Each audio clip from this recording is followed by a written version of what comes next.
28ஆம் அதிகாரம். நாங்கள் தப்பிக் கரை சேர்ந்த பின்பு அந்த தீவின் பேர் மெலித்தா என்று அறிந்தோம்.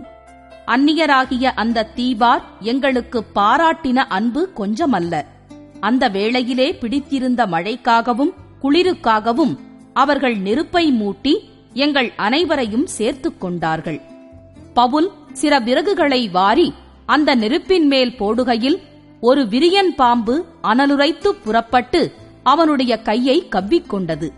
விஷப்பூச்சி அவன் கையிலே தொங்குகிறதை அந்நியராகிய அந்த தீவார் கண்டபோது, இந்த மனுஷன் கொலைபாதகன், இதற்குச் சந்தேகமில்லை, இவன் சமுத்திரத்துக்கு தப்பி வந்தும் பழியானது இவனை பிழைக்க ஒட்டவில்லை என்று தங்களுக்குள்ளே சொல்லிக் கொண்டார்கள்.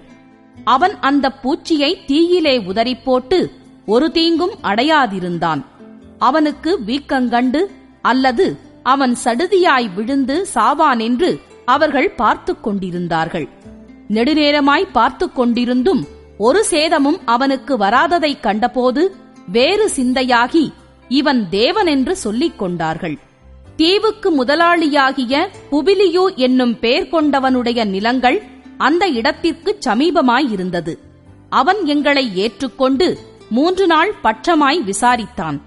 புபிலியுவினுடைய தகப்பன் ஜுரத்தினாலும் இரத்த பேதியினாலும் வருத்தப்பட்டு கிடந்தான்.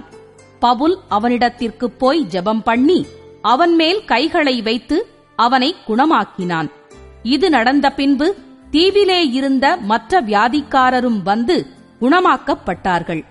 அவர்கள் எங்களுக்கு அநேக மரியாதை செய்து நாங்கள் கப்பல் ஏறி போகிற போது எங்களுக்கு தேவையானவைகளை ஏற்றினார்கள்.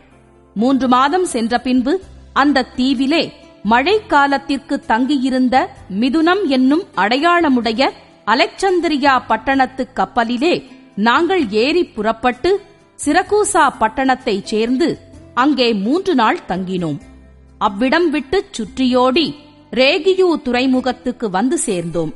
மறுநாளில் தென்றற் காற்றெடுக்கையில் புறப்பட்டு 2ஆம் நாள் புதேயோலி பட்டணத்திற்கு வந்து அங்கே சகோதரரை கண்டோம்.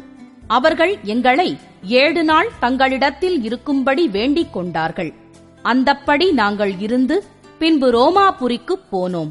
அவ்விடத்திலுள்ள சகோதரர்கள் நாங்கள் வருகிற செய்தியை கேள்விப்பட்டு சிலர் அப்பியுபுரம் வரைக்கும் சிலர் 3 சத்திரம் வரைக்கும் எங்களுக்கு எதிர்கொண்டு வந்தார்கள். அவர்களை பவுல் கண்டு தேவனை ஸ்தோத்திரித்து தைரியமடைந்தான். நாங்கள் ரோமாபுரியில் சேர்ந்தபோது 100க்கு அதிபதி தன் காவலில் இருந்தவர்களை சேனாபதியினிடத்தில் ஒப்புக் கொடுத்தான்.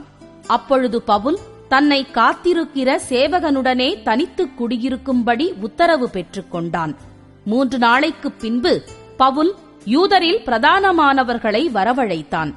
அவர்கள் கூடி வந்திருந்த போது அவன் அவர்களை நோக்கி, சகோதரரே, நம்முடைய ஜனங்களுக்கும் நம்முடைய முன்னோர்களின் முறைமைகளுக்கும் விரோதமானதொன்றையும் நான் செய்யாமல் இருந்தும் கட்டப்பட்டவனாக எருசலேமிலிருந்து ரோமர் கைகளில் ஒப்புக் கொடுக்கப்பட்டேன்.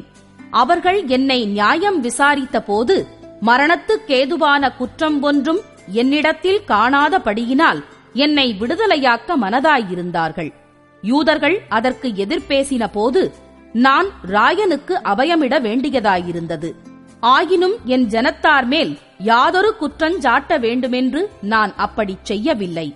இந்த காரியத்தி நிமித்தமே உங்களை காணவும் உங்களுடனே பேசவும் உங்களை அழைப்பித்தேன்.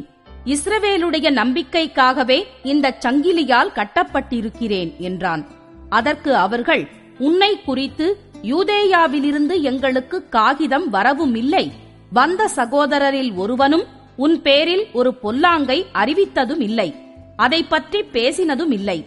எங்கும் இந்த மதபேதத்துக்கு விரோதமாய் பேசுகிறதாக நாங்கள் அறிந்திருக்கிறபடியால் இதை குறித்து உன்னுடைய அபிப்பிராயம் என்னவென்று கேட்டறிய விரும்புகிறோம் என்றார்கள். அதற்காக அவர்கள் ஒரு நாளை குறித்து அநேகம் பேர் அவன் தங்கியிருந்த வீட்டிற்கு அவனிடத்தில் வந்தார்கள். அவன் காலமே தொடங்கி சாயங்கால மட்டும் மோசேயின் நியாயப் பிரமாணத்திலும் தீர்க்கதரிசிகளின் ஆகமங்களிலும் இருந்து இயேசுவுக்கடுத்த விசேஷங்களை அவர்களுக்குப் போதித்து தேவனுடைய ராஜ்யத்தை குறித்து சாட்சி கொடுத்து விஸ்தரித்துப் பேசினான். அவன் சொன்னவைகளை சிலர் விசுவாசித்தார்கள்.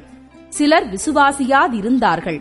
இப்படி அவர்கள் ஒருவரோடொருவர் ஒவ்வாமலிருந்து புறப்பட்டு போகையில் பவுல் அவர்களுக்குச் சொன்ன வாக்கியமாவது: நீங்கள் காதாரக் கேட்டும் உணராதிருப்பீர்கள், கண்ணாரக் கண்டும் பாராதிருப்பீர்கள். இவர்கள் கண்களினால் காணாமலும், காதுகளினால் கேளாமலும், இருதயத்தினால் உணர்ந்து குணப்படாமலும், நான் இவர்களை ஆரோக்கியமாக்காமலும் இருக்கும்படிக்கு இந்த ஜனத்தின் இருதயம் கொழுத்திருக்கிறது. காதுகளினால் மந்தமாய்க் கேட்டு தங்கள் கண்களை மூடிக்கொண்டார்கள் என்று இந்த ஜனத்தினிடத்தில் போய் சொல்லு என்பதை பரிசுத்த ஆவி ஏசாயா தீர்க்கதரிசியைக் கொண்டு நம்முடைய பிதாக்களுடனே நன்றாய்ச் சொல்லியிருக்கிறார்.